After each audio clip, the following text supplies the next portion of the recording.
A world-class contact center. We are always trying to justify what that really means. So many of us are stuck in kind of those old school KPIs where we discuss service level and average handle time and average speed of answer and abandon times as the judge for what is a world-class contact center. All that's telling us is how efficient our agents are, how efficient our management is in our call center. What it's not telling us is what type of experience the customer had. We have failed miserably as an industry to bridge these two things together, to bridge the efficiency of the contact center with the customer experience to really provide and to show what a world-class contact center is. Well, that technology is here now. And here at Expivia, we have that technology with the help of Nice in Contact. We use the interaction analytics to create dashboards, to create data sets for all of our clients that we can now give actionable marketing data and voice of customer data, tell you exactly what trending keywords and phrases your customers are saying. We can tell you things like, what percentage of customers use the phrase too expensive or IVR issues, or really can dig into any of those good and bad phrases that your customers may be using over and over again, so that you can now actually have the data to fix things. We can actually tell you the type of attitude or the type of sentiment that your customers have when they call in with us. What percentage of your customers are really happy when they're talking about your brand, and what percentage of the customers are not. And again, we can then go back, look at those keywords, and find out what the actual problems are. Speech analytics is also, as you're about to see, totally overhauled how we do quality assurance. So before, we would just have quality managers in a room listening and randomly hearing calls, trying to find things, right? So everybody has that algorithm. 3 calls per rep per week, we got a score. Well, now we're listening to 100% of the calls. And we're scoring off sentiment, making sure that our agents are using the proper tone, using the proper delight, using the proper languages to make sure that we are providing a world-class experience, not only from the telephony metric side, but also from the customer engagement side. So let's take a look at the speech analytics platform. We can tell, overall agent sentiment. Now, just as so everybody understands, this is all fake data. We've used a couple different sources to pull data. So actually our scores are much higher normally. But this was, I think, something that we wanted to use to kind of show negativity, to show, all the pluses and the minuses of how agents can be scored and how it looks. So please just understand that as we're kind of going through this demo. So again, we can, in this sample data, 47% of the agents on the phone for this XYZ client have a positive tone, which is low. The average for us is about 70 to 75%. But on the good side, here only 10% of our calls are negative, and there's a margin of error of about 3 to 5%. So that could be a little bit even lower than that. Here's some of the cool stuff. So while we have this overall sentiment scoring, we can really dig deep into the agent level sentiment. We actually are paying our associates off positive sentiment now. So we have a culture of attitude and effort here at Expivia. And effort was always very easy to gauge and to score off of, but attitude wasn't.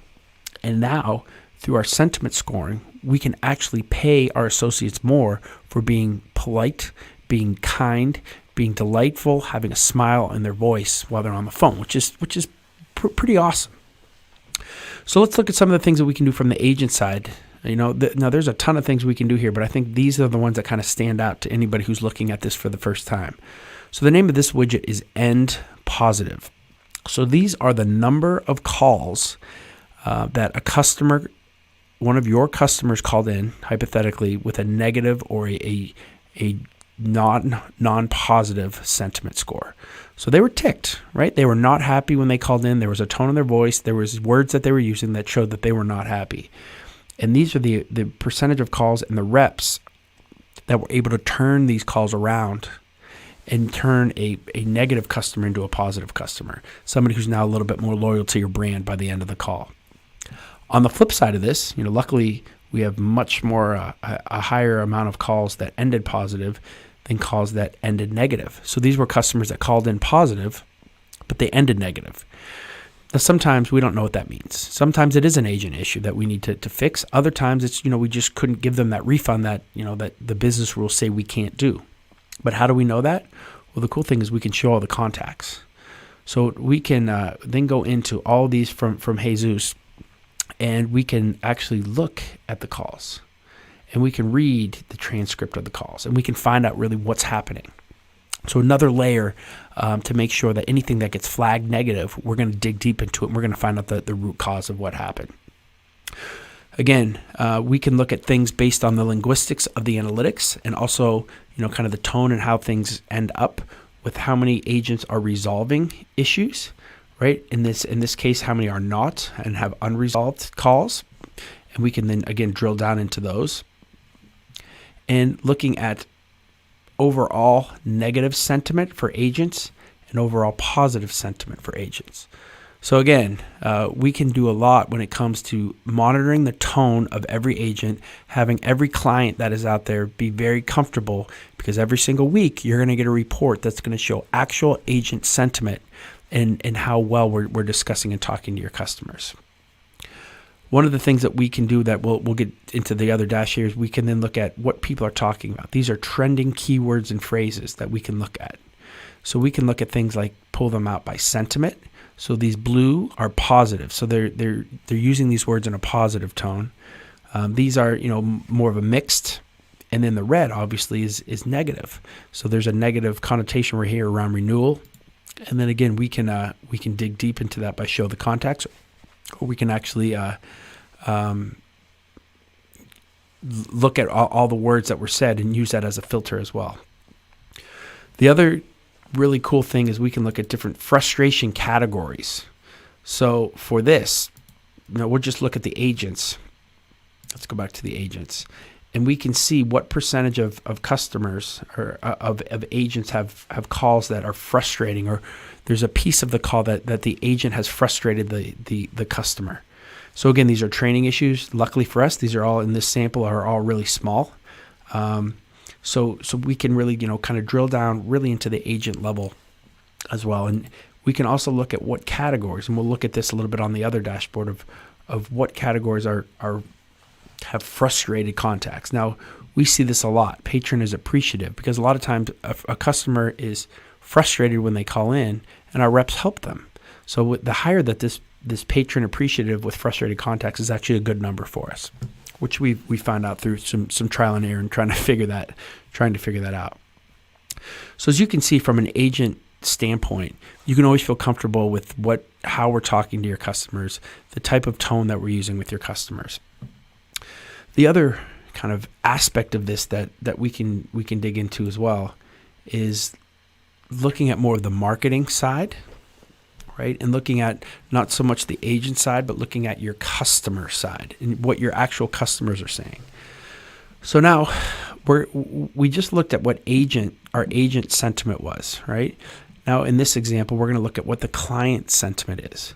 So only 27% of customers in this sample data are calling in have a positive tone, are really happy with the brand. So that's going to be a red flag for us if we see this on anyone's account. Then we're going to look at this negative score. We like to keep this, in that 12 to 13% range. So this is high, right? So what we do is we track negative sentiment over a period of time, and we try to find out why. And the cool thing about speech analytics is that you can. So now we're going to go look at what customers are talking about, and there's issues with an exam. There's trouble here, and we can actually drill down to include that, and we can find out what the trouble is. And the troubles are with renewals, with something in Texas, with certificates, with a supervisor, with a specific rep. So we can drill down into all the issues that actually have trouble related to them. So again, if you have a negative sentiment with your customers, we're going to actually be able to tell you why, and we're going to actually give you some actionable data that you can go and fix. Pretty cool. Let's reset this. The other thing that we can do is we can look again at the most unresolved contacts, and we can set specific categories up for for what you think are very important issues that need to be resolved on calls, and then we can find out what ones are not being resolved. We can find out if there's an issue with how long the call is based on handle time. A lot of different type of metrics that we can use with that. We're tracking sentiment over time. And again, here's our frustrated contacts based on the client. And again, more trending keywords and phrases. These are some things that we can actually pick out. And then we can look at the top company profile and what are some of the words that we have set up as really important words that we want to track over time. So as you can see here, not only can we give customer sentiment, we can give agent sentiment, we can give you actionable data and actual words, actual issues to fix that may be way outside the call center. So many times a contact center might get quote unquote blamed for negative CSAT, when people don't realize that it's not only the call center, but it's the self-service model, it's the IVR, it's looking at the full customer journey, giving you really, really hardcore actionable data to take back. And that's the great thing about using analytics and using a contact center like Expivia. You're not only going to have full transparency into the monitoring of your agents, but full transparency in understanding how we're talking to your agents. We're going to score all that. You're going to see that weekly. And we're going to be able to give you real hardcore data on what your customers are saying as well. So I hope that this is helpful. We appreciate if anybody's interested in taking a live demo. Please head over to expiviausa.com and just fill out a form, and we'll be more than happy to get you to quickly take a quick peek at a demo with us, and also look at some of the other contact center offerings that we do offer. Thank you. I hope you found this useful, and we look forward to showing you more about Expivia.